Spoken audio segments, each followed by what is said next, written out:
As, as much as I wish my book was #1 on all of Amazon, it is #1 in the humor section right now, so I will take that. It's called Like Living Among Scorpions. And I notice it is 3 o'clock. Now, what did Father Gately tell us we're supposed to do? Let's say it all together now here at the 3 o'clock hour. Jesus, I trust in you. I can't think of a better way to begin a talk. So thank you so much for joining me in that. I love this conference. I am so excited about this conference in particular because it is so focused on the truth, finding objective truth, not just how we feel good about what we believe, not just our experiences, but why do we believe what we believe. That is something that really appeals to my little nerd's heart. As you'll see in my talk, my dad very much raised me to be a truth-seeking person. You know, he would ask me questions like when I would talk about how neat it was that people have landed on the moon. My dad is the type of guy who would say, well, why do you believe that? How do you know? Some people say it was a hoax. How do you know it wasn't a hoax? Now, of course, he didn't think the moon landing was a hoax, but he wanted to give me that kind of training. He very much instilled in me this desire to know what is true, to ask tough questions, to question assumptions, and to always seek the truth, even if it is inconvenient. And I always warn atheists, be careful about that because your kids will grow up to be Catholic if you raise them that way. So I can't wait to get into that story. But I think what you'll see as you hear my story is that it is the story of someone who was obsessed with knowing the truth, finally found it, but found that there was one thing she did not understand about the truth. And it's the most important thing that you could ever know. So I can't wait to share all that with you. Let's get started. Let's start at the beginning. I never believed in God when I was younger. Not once. Not even when I was 5 years old. I didn't wonder if there might be a God. I didn't feel anything in my heart. A strict atheist materialist worldview just seemed to me like it was obviously true. And I very much inherited this way of thinking from my dad. My dad is an engineer. His father was an engineer. Got that great, rigidly logical way of thinking. Now, and he was an atheist. He is. Well, actually, he says he's agnostic now. So pray. We're moving in the right direction. He's the kindest man ever. Takes my kids to all their activities. He is a good-hearted man. So please say a prayer for him. But at the time, he was a staunch atheist. He had done a lot of research in his own life. He did not get the answers to the questions he was looking for about belief. He didn't have access to wonderful conferences like this one. So he became an atheist. But he always said that he was not raising me to be an atheist per se, as much as he was raising me to seek truth and question assumptions. Seek truth no matter what, even if it is inconvenient for you. That was kind of a motto of my upbringing. Now, my mother was not an atheist. She is what philosophers call a Macyist, and that is someone who is more concerned with whether Macy's has an additional 30% off this weekend than whether there's a compelling case for a monotheistic God. My mother is wonderful, also just super helpful, super generous, and she's one of those people who kind of feels like, well, I'm going to try to be a good person. I'm going to try to do the right thing. And I think she almost sees questions of theology as not relevant as long as you're trying to do the right thing.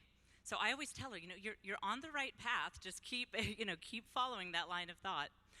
So it just never occurred to me to even wonder if there might be something else out there. I was very much in this mindset of, you only believe things for which you can find evidence. It seemed dangerous to me to believe in things for which there's not evidence. I mean, I know this podium exists because I can feel it, I can see it, I could weigh it, measure it. But the idea of believing in something that was just kind of out there that you couldn't experience with any of the five senses, it just kind of seemed like, well, how would you even know that was true? How would you know if you weren't part of some church that was manipulating you into believing falsehoods? So all my life I was an atheist, and I really came to embrace my belief system in college. In college, I started out at Texas A&M. You might have heard of that university. Is there an Aggie in here? Did I hear a whoop? Oh my gosh, we've got some Aggies. All right, now Texas A&M, it is like the Steubenville of Texas, full of Christians, full of Catholics, bad place to be if you are a militant atheist. And the Christians down there were doing their job well, because I transferred. It was just too religious. I could not take the religious talk anymore. So I ended up at the University of Texas in Austin, and I looked around and I said, atheists, yeah, this is more like it. This is the culture I'm looking for. So being in that kind of environment really helped me embrace my faith or lack thereof. And looking back, I am so glad. Thank you, Jesus, that this was just before the internet really broke and people could have blogs and put their opinions out publicly, because my understanding of my own atheistic worldview and my friends' understanding, it was just embarrassing, some of the things we would sit around and say. I mean, I remember having discussions like saying, those religious people are so stupid. What about suffering? Why would a loving God allow suffering? Bet they never thought of that one. I mean, it was so embarrassing. We were asking the most basic questions and seriously thought that in 2,000 years, we were the first people to come up to this as 19-year-olds who knew everything. And a perfect way to summarize this is, if you ever want a laugh, if you ever want to read just the most fabulous, brilliant little essay, you need to look up the London Review of Books review of Richard Dawkins' God Delusion. Now, you know that book. That's the book that your 17-year-old atheist nephew keeps telling you need to read. It's something of an atheist Bible, and so many people say that, it just demolishes religion. He just nails it. And I've read the book. It's unbelievable. I thought that I would do a series on my blog showing where he was wrong, but in every paragraph needed to be addressed. He'd confused Protestant Christianity with Catholic beliefs. To use the popular phrase, the thing was a hot mess. And that is modern atheism in a nutshell. I mean, throughout history, there have been some atheists that had some arguments that are worth dialoguing about, but the new atheists have none of them. So anyway, the London Review of Books, they get a hold of the God Delusion. Opening line, first thing they say, it's one of my favorite quotes ever. They say, imagine someone holding forth on biology whose only knowledge of the subject is the Book of British Birds, and you have some idea of what it feels like to read Dawkins on theology. But that was me. I mean, that was absolutely me. I was no better than Dawkins. I had all these half-baked ideas. And because, see, I was the product of this education system, of the modern education system, which teaches children facts, but it doesn't teach them how to think. It doesn't teach them, it doesn't help them distinguish between the different disciplines. It doesn't tell them things like, if you want to know the approximate number of galaxies in the universe, that is a question for science. But if you want to know why the universe is here at all, if you want to know why something exists instead of nothing, that is not a question for science. That is a question for philosophy. But me and all of my new atheist friends, we had no concept of that, and we were seriously steeped in this culture where we honestly thought that the scientific method is how you know everything. If you can't prove it materially, objectively through the scientific method, it must not be true. We were a very lost generation. So to fast forward a bit, I started to work as a programmer at a high-tech company, and that is where I met my husband. My husband is a really smart guy. He grew up poor, so poor, in fact, that, his mother often didn't know how she was going to put food on the table. Very often, they couldn't even run the heat in the winter. Well, now, it was Houston, so it wasn't that bad. But he was very poor.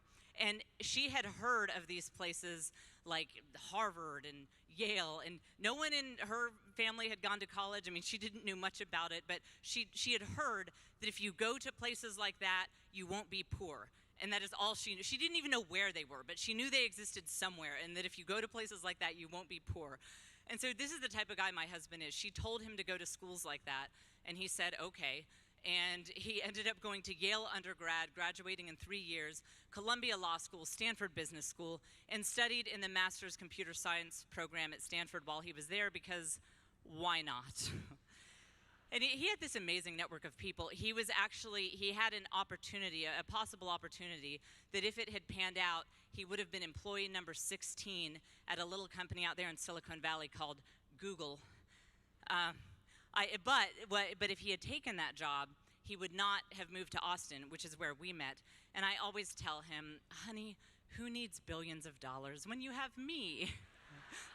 And depending on the day, it's more or less a comforting thought. So he's obviously a really smart guy. So we met at a high-tech company. And so to fast forward a bit, so we got married, and one of the things I learned, we had a completely secular ceremony. I was really into this idea that we lived in a post-Christian culture. We weren't going to have anything related to Christianity at our wedding, and we rented a theater. We weren't even married at our own wedding, because I had to make a statement about how the state can't tell me if I'm married or not. It was very complicated. and you know, here's a little tip. If you are ever thinking about reinventing the wheel on a thousands of year old tradition, you might want to rehearse it first.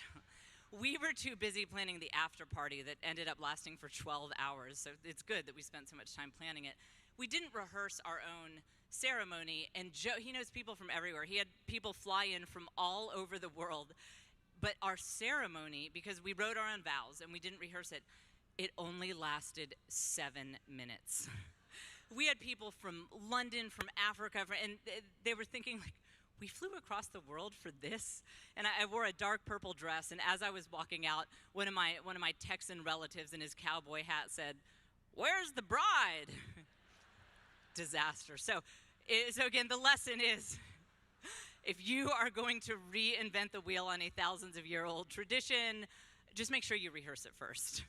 So we got married, and a little over a year later, we had our first child. And I hadn't really been thinking of questions of theology at this point, about atheism, about anything like that. I'd kind of put it to the side. And this is kind of an arc that you see in a lot of young atheists. They're really into being atheists when they're in college, and then they kind of get a job, and they don't care as much anymore. So I had just really gotten into this blasé attitude about anything having to do with faith. But then it all came bubbling up again when my first child was born. Because, it's one thing to mess up your own life. It's one thing to make mistakes in your own life. But when you have a kid, you really want to get it right. And it occurred to me that, I'd had some questions about the atheistic worldview that I had never really explored. And I was still pretty sure it was right, but I started to think that maybe I should just make sure it's right before I pass this along to my own child. And then just the experience of being a mother had such an impact on me. Something to understand is I grew up in very secular circles where, babies were just not a part of the mix. I mean, I never had a friend growing up, never, who had a baby in the house. I don't think I ever had a friend who had more than 2 siblings, certainly no more than 2 siblings living at home. So I was so disconnected from that side of the human experience. I mean, I think in the back of my mind, I didn't know where new people come from. I kind of thought that, like, they all come from a cloning room at the back of Starbucks, and they walk out with their wire-rimmed glasses and their latte. So, I mean, having a baby was like, whoa, I was really kind of knocked off kilter by that. And so I looked at this child when he was about 2 weeks old, and I thought, what is he in a strict atheist, materialist worldview? Not borrowing from spirituality, not borrowing from Judeo-Christian tradition, not what I wanted him to be. What is he truly in the belief system that I claim to profess? That's something that my dad always trained me in. He says, follow your beliefs to all their logical conclusions. Don't flinch. Really think through them. So I looked at this baby and asked, what is he in the atheist materialist worldview? And I looked down at him and I said, oh, he is the most precious little randomly evolved set of chemical reactions that came from nothing and will return to nothing. And I was like, this is just false. I don't believe that this is true. The love that I felt for that child was so real.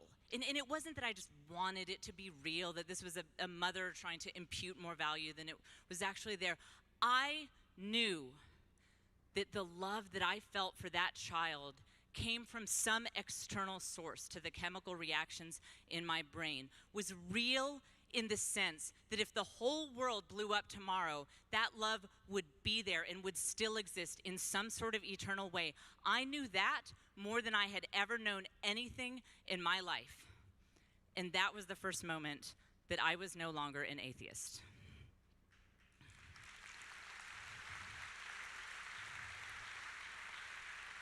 So I knew what I didn't think was true. I didn't think that the atheist materialist worldview was true. The problem is that I didn't know what I did think was true. So I thought, okay, so I'm not an atheist anymore. So what does that mean? And I thought, well, okay, so I guess I believe in some sort of spirituality, but I didn't want to take that too far. So I thought I would do something crazy and say a prayer. Now I'd seen this in the movies. And I went to Texas A&M for a while. I mean, I'd seen people pray. I was aware that this is a thing that is done. But I had seriously, and I'm in my late 20s at this point, I had seriously never said a prayer in my life. And I had all these questions, these really nerdy analytical questions like, well, how do you know when you go from talking to yourself to talking to whatever might be out there? I mean, do you go like, is this thing on? Testing? I mean, I really didn't know. And so I said the lamest prayer anyone has ever said. I just basically said, if anyone or anything is out there, things plural, I'm in Austin, I want to be open-minded here. I'm open to hearing from you now. And then I said amen because I'd seen it on TV. So then nothing happened. My room was still silent. There was no mysterious knock at the door with a message. I mean, look, I had seen the Hallmark movies. I had even occasionally seen some like Christian specials. And if I knew one thing about religion, I knew for sure that the moment you first say a prayer, things start happening. I mean, frankly, I would have expected a chorus of angels, some lights. Bare minimum, though, crazy coincidence, like someone walks up and hands me a Bible, which would have been weird because I was in my bedroom and it was like 2 o'clock in the morning, but still, hey, this is prayer. It's supposed to make amazing things happen. So I just said, well, there you go. God doesn't exist. So that was easy. That'll move me on to the next phase, because obviously, if a loving, personal God exists and wants me to know him, he would have responded in some way. So I looked at it like, well, I tried to call and it went to voicemail, so to speak. So I can check that off the list. Does a personal God exist? Who cares if I know him? No. So moving on. So I live in Austin, so of course I started dabbling in Buddhism. You're required by law to dabble in Buddhism for at least 3 months in my city. So I started reading those books. And then it's totally out of the blue, in one of the crazier coincidences of my life, I was in a bookstore and I happened to come across a Christian book. Now this was unlikely for a wide variety of reasons. One of them, which is I had never been in the religion section, let alone a Christianity section of a bookstore or library in my whole life, with one exception. When I was in the 4th grade, I took all the Bibles from the religion section and I moved them to the fiction section in what was the edgiest prank the entire 4th grade had ever seen, I was convinced. So randomly, I come across this book, The Case for Christ by Lee Strobel, and I couldn't put the thing down. Now wait, I need to jump in and say something here. Usually when I name that book, and people know I was lifelong atheist, converted to Catholicism, they've got out their smartphones, they've got it on one-day shipping to their atheist son who's in college. It's important to notice I'd said that prayer. It was a really lame prayer, but I had said a prayer a few months before. I could have come across this exact same book, and I would have laughed at it and thrown it aside just a few months before. So I was in a state of openness. Nobody will ever encounter the truth if they're not open to it. So it's important, as I say what's next, that you understand that I was in a state of openness. So I'm reading through this book, and it really caught my attention, but I'm still in the bookstore, and I had to go, and I thought, well, I can't buy a Christian book. I mean, what if someone sees me? I mean, I know people in this town. I'm kind of like hiding it behind my back in case anyone I know is here. And I walked away, and then I walked back and said, I have to get it. So I go up to the checkout, and then other people started coming up, and I'm trying to get this book. And so I knew what I would do. I loudly said to the cashier, I said, I'll need a gift receipt for that, because that is a gift. I have a friend, she's a Bible person, I don't know, gift receipt in that bag. I need it, really need it. So I take this book home, and I read it cover to cover. And it wasn't that it was perfect. There were some chapters that Lee Strobel, wonderful guy, he's a Protestant pastor. Even now there are some chapters, like especially about authority and issues that, they're not perfect. But he said at the beginning of this book, he said, my goal is not to convert you to Christianity on the spot. My goal is simply to get you to see that this is worth looking into. That there is enough of a historical case for Jesus Christ being who he said he was, that you should explore it further. And I'll give you just one example. I mean, there are a lot of things that I found compelling about it, but to just give you one example. So Lee Strobel was interviewing a philosopher with a background in chemistry named J.P. Moreland. And Moreland is talking about the religious and social institutions that have been so important to the Jews over history. And Moreland says, he points out that, these Jews believed that to abandon these social structures, such as keeping the Sabbath holy, animal sacrifice, would risk their souls being damned to hell after death. And this is Moreland talking. Now a rabbi named Jesus appears from a lower class region.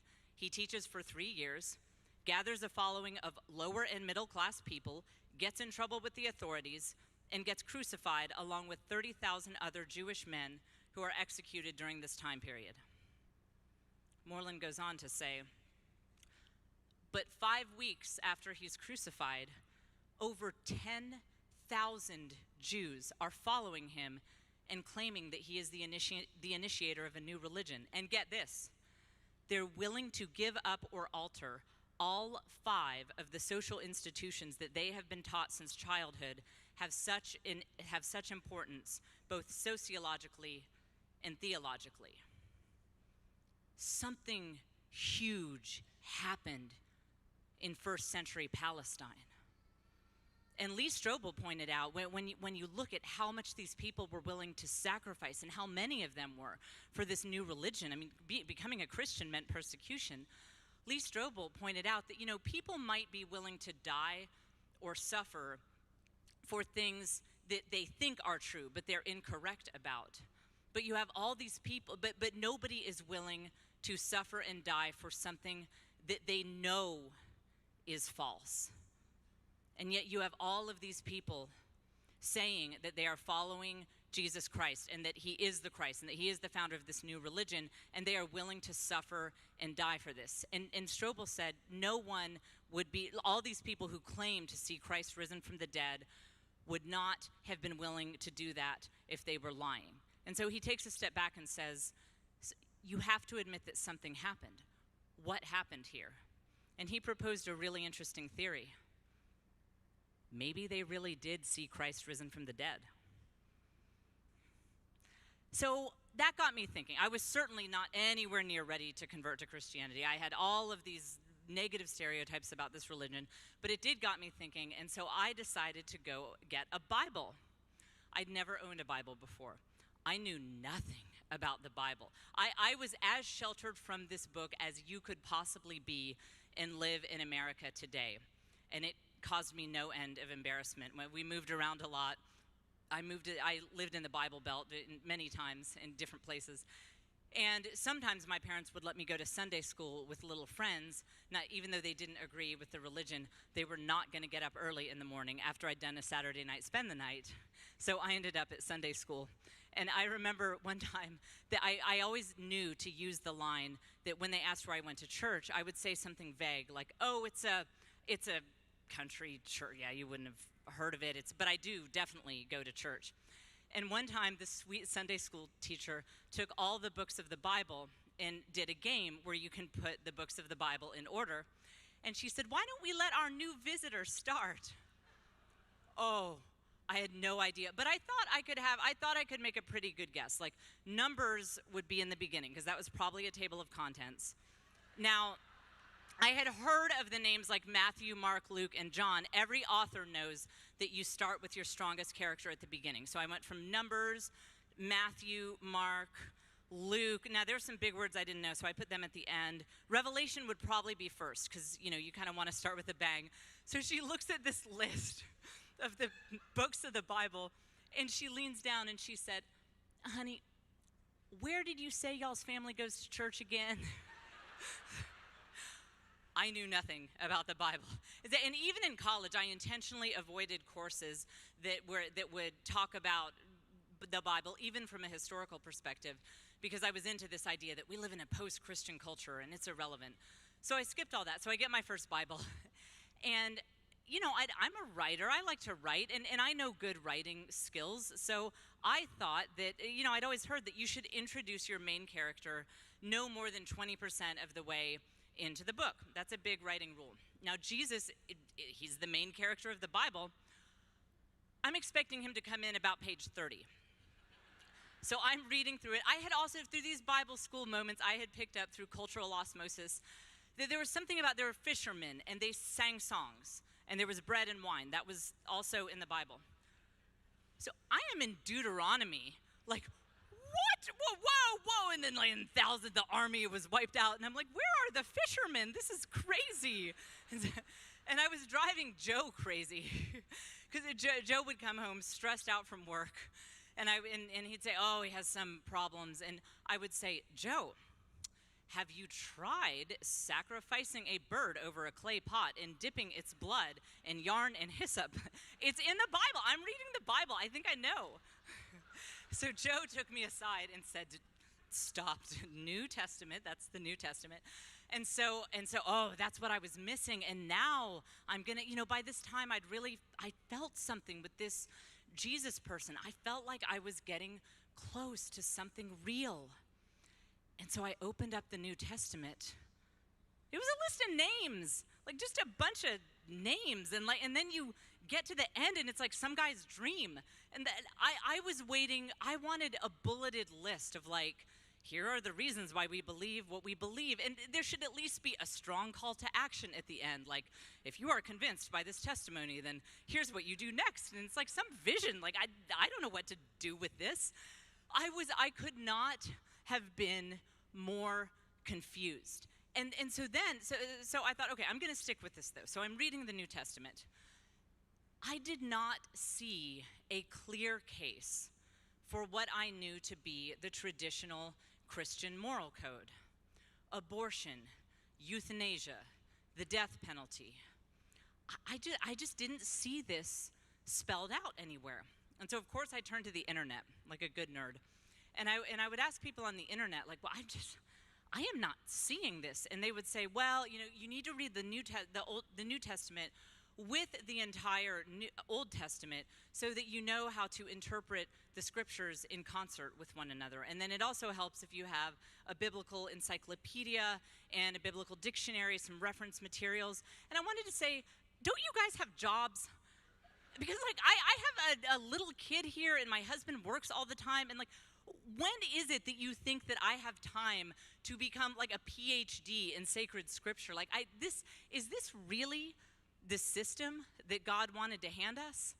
And by the way, guys, This is not a system that works without the printing press. None of the biblical in concordance and encyclopedia, those are all great, impossible for the average person to have before the printing press. I think I once read that it took monks something like 2,000 hours to hand copy a copy of the Bible. They were very expensive. And so I said, the printing press was invented in the 16th century. How on earth could people ever come to know Christ before that? Especially that they were out working in the fields. They didn't have time to read the Old Testament and the New Testament. But the biggest thing that concerned me is when I would ask these Christians what they believed. Everyone, like what the moral code is, every single person seemed to give me a different answer, but they all had scripture to back up their case. And so some Christians would say, well, we don't like abortion, but it is necessary sometimes, and euthanasia is okay as long as it's compassionate. Death penalty, could kind of go either way. Everyone had scripture to back up their claims. So here was the problem. As someone who was totally unfamiliar with this religion, what I wanted to say to the Christians was, I need a very fundamental question answered here. And that is the question of, who is Jesus Christ? You guys are telling me that I should be part of this religion, and so I need to know, who is it that you want me to follow? Because let me tell you, the Jesus Christ over here who says, hey man, whatever y'all want to do is cool. Marriage, whatever, however you want to define that, that's cool. Abortion, contraception, death penalty, really just as long as you feel positive things in your heart, I'm down with it.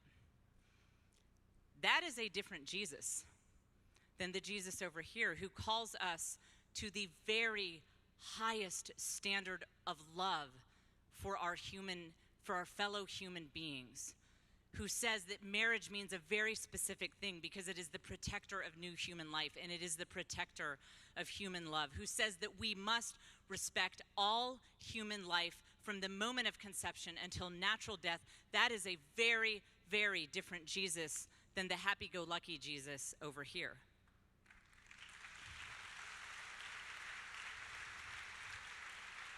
And I could not get a clear answer from modern American Christianity about which Jesus I was supposed to believe in. Now, meanwhile, I had started a blog, because that is what you do when you're a huge nerd and you're having an existential crisis. I did not have a lot of Christian friends. Oddly enough, a couple decades of being a loudmouth militant atheist does not leave you with a wide social network of devout believers. So I thought, maybe I could find some Christians on the internet. Kind of an interesting side note, my blog, when you start a blog, you don't have any readers, so I recruited people to come talk to me. I went into some really heavy atheist forums, and I would find people. There were tons of Christians, but I handpicked 10 or 15 who did an amazing job of just demolishing atheist arguments. It was embarrassing for the atheists. They knew more about history than the atheists. They knew more about science than the atheists. They knew more about the human experience. And again, this was a small percentage of the Christians on there, but I said, these guys have something that's real, and I want it. So I emailed them individually. I would find out later, to a man, every single person I had identified as being able to demolish atheist arguments was Catholic. But at this time, I didn't know that at this time, because I just started the blog. So I had those issues of not knowing who Jesus really is. So I go back to the blog, and I said, guys, I hate to tell you this, but I have got some bad news. Your religion's totally bunk. I'm sorry. It's, I've been investigating it. Can't get a clear answer on your moral code. Can't get a clear answer on who Jesus is. So, no one knows how to interpret the Bible. Everyone, it's like their own personal book that they project their personality onto and say it's from God. This is a disaster. So there you go. And I kind of thought they would be like, well, that's a great point. Does anyone know where the nearest Buddhist temple is? Can't argue with that. But they came back and they said something really interesting. They said, what if before Jesus returned to heaven, he founded a church, one church, that he instilled with his own authority? What if he did with this church what he did with the writers of the Bible, and that he took fallible, imperfect people and used them to convey infallible, perfect truth? What if he promised to stay with this church to the end of the age so that it could speak truth to all cultures, in all times, in all places? And I heard that and I said, this theory makes so much sense. This explains how people could do Christianity before the printing press. This explains how illiterate people could come to know God. That was another question I was wondering. When people were telling me about biblical encyclopedias and concordances and reading the whole Bible, I thought, the world literacy rate is only 80%, and that is much higher than it's ever been in history. Like, how do illiterate people ever know who Jesus is? So this explained this idea of this living church. It explains how illiterate people can come to know God, people without free time to read the entire Bible. This makes so much sense. Yes, yes, yes. And they said, that's the Catholic Church. And I said, no. What? What are you talking about? I can't become Catholic. I mean, obviously it's archaic, it's patriarchal, it oppresses women. I mean, you name a bad stereotype about Catholicism, I had it. So I said, no, there's no way I could become Catholic. And Joe was, at the time that we got married, Joe was kind of a lukewarm, very much fallen away Southern Baptist. And so he had all the anti-Catholic stereotypes.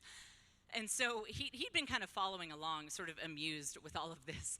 And so when he saw this turn of events, I mean, I had just gone off the rails, and he said, you know, it's bad enough that you've been messing around with this Catholic stuff, and now you're messing around with these Catholic internet people. You need to take a step back.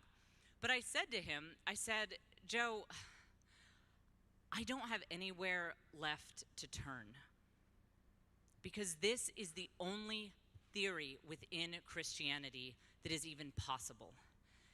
And I said, I think I am onto something with this Jesus person. I can't explain it, but I feel like there is something there. And I have nowhere else to turn but the Catholic Church. And somewhat reluctantly, he agreed and he got on board with me. And so we both began researching this. We bought all the books. We had stacks and stacks of books, and it was kind of interesting to see how his questions as a Protestant differed from mine. Like he kept wrestling about the role of Mary. That just made so much sense to me from the very beginning. I mean, not that I wasn't sure if I believed all this, but I said, look, let me tell you this, Joe. So God, the creator of all the galaxies and all the stars and planets in the whole universe, so if this is true, that he came down to earth, then that means he got to choose his own mom. Don't you think she'd be pretty special in the one true church? You think maybe?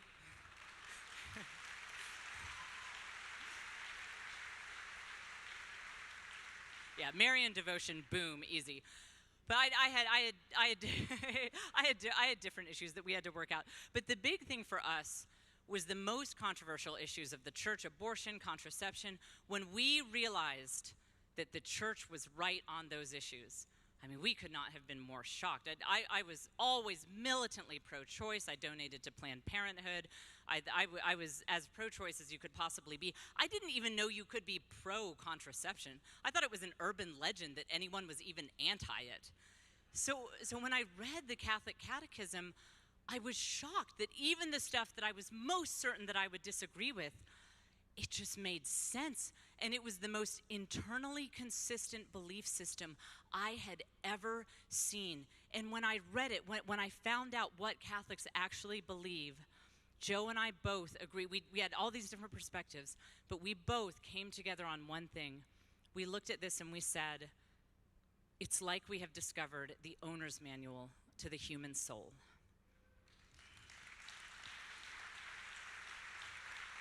Whoever put this together, whoever put this body of wisdom together, knows us better than we know ourselves.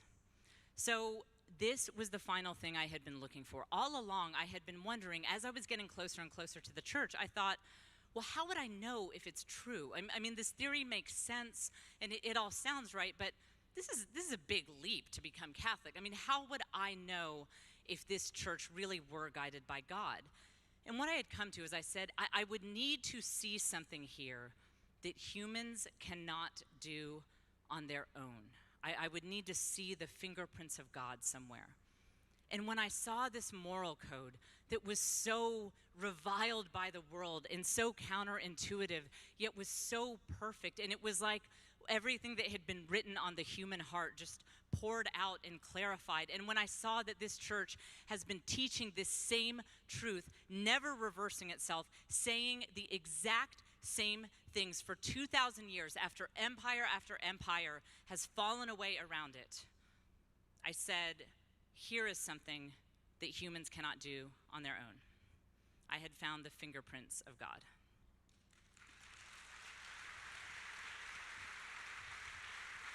So Joe and I both became Catholic at St. William in Round Rock, Texas. That is still our parish today. We both became Catholic at Easter Vigil 2007, and that's where the story should end, right? You become Catholic, and then you don't have problems anymore, and life is easy. Right? Well, that's kind of what I expected, frankly. I mean, it seemed pretty cool, like God's on my side now, and I know the truth, so, boy, I'm glad all that suffering is over with. Oh, little did I know. So right before we became Catholic, I mean, a few weeks before we became Catholic, I got a deep vein thrombosis here in my right leg. That is a blood clot in a major vein. They are very dangerous. It was in my second pregnancy.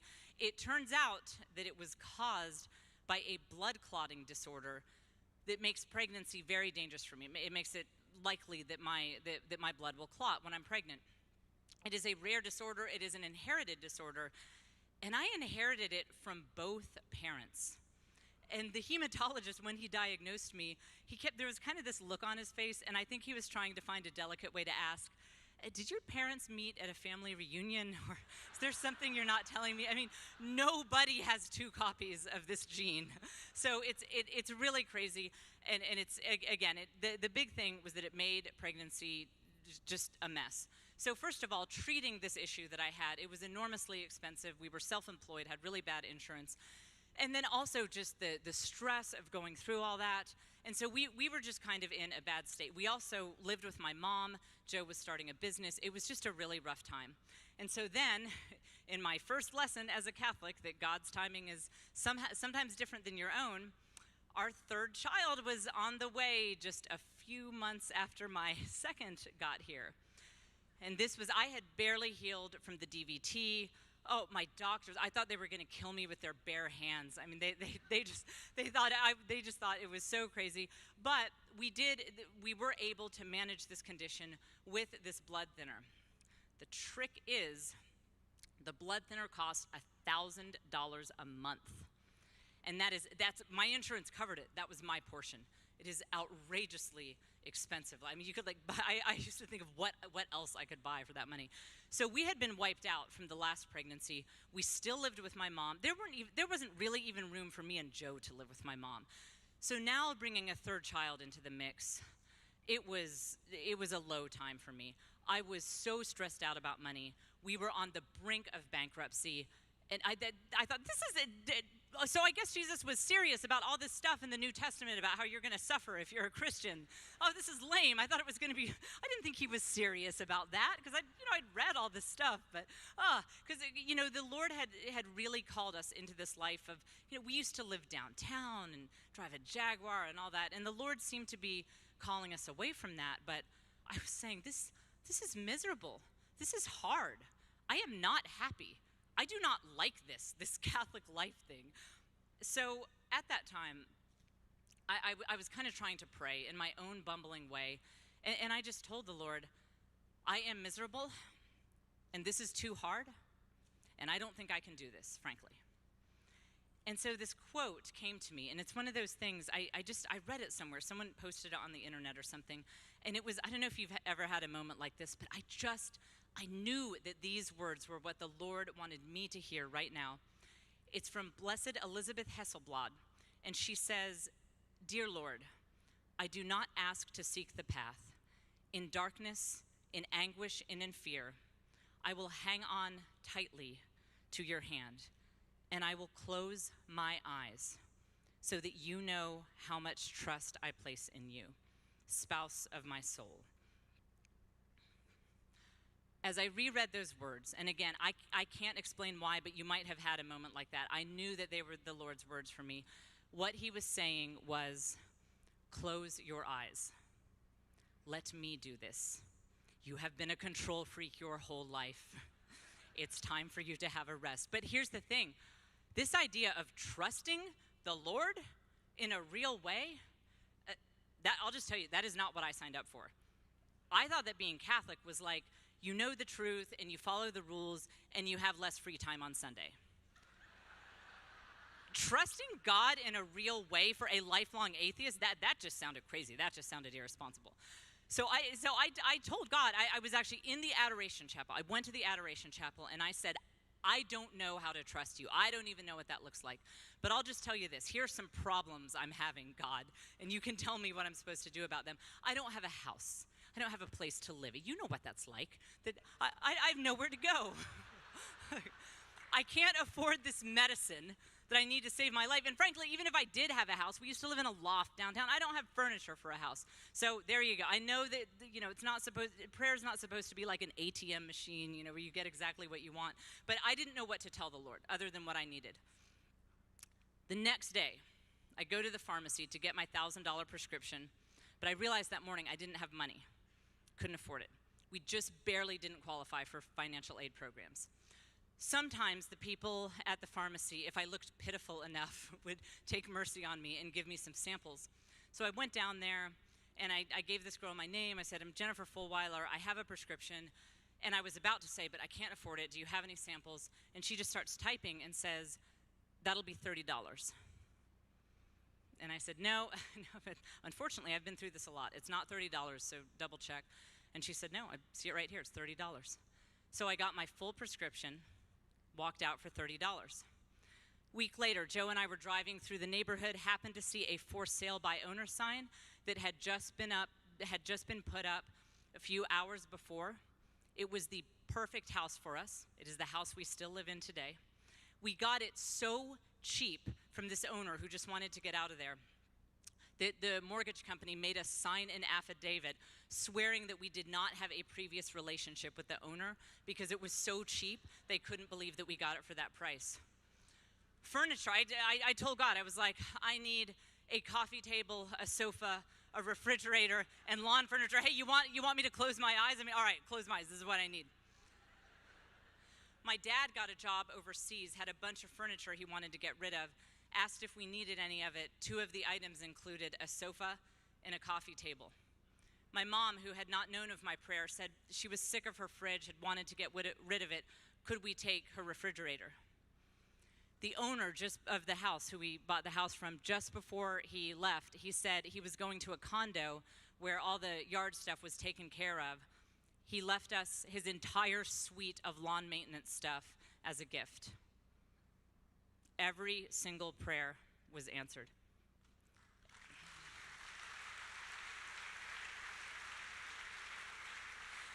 And because I'm me, I was like, Lord, was that from you? I was like, well, it could have been coincidence. Atheist training coming here. So I said, Lord, was that, I don't want to be irresponsible. Are you telling me that I can trust you? Because, you've only answered 50 prayers in a row because I'm really not sure.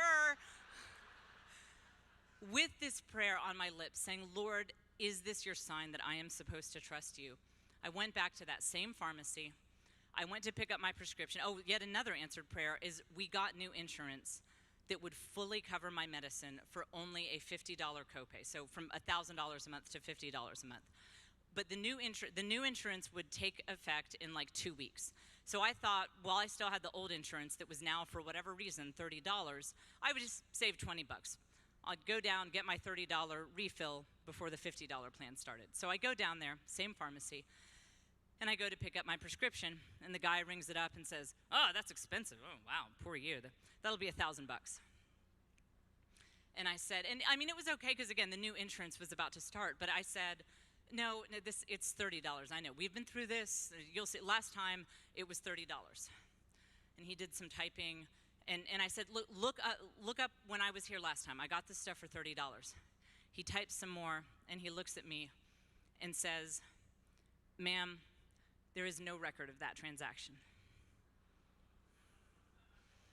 Now, the takeaway here is not that God just gives you whatever you want under the sun. I mean, because if it were, I've been telling God, I have my eye on the iPhone 6. If he wants to continue this role. The takeaway is not that you give the Lord your shopping list, and it's like Amazon, it just sends everything to your doorstep. For me, what that answered prayer was letting me know that I can trust him. Because before that moment, I had thought of being Catholic as an intellectual endeavor. Like you might decide to become Republican or Democrat or Libertarian. I had examined the issues and I had come down on the side of Catholicism, and that's all it was. And what I learned with what happened in my life there is that Jesus Christ is a person, and that the truth that I had always been looking for is not just a concept, but is a person.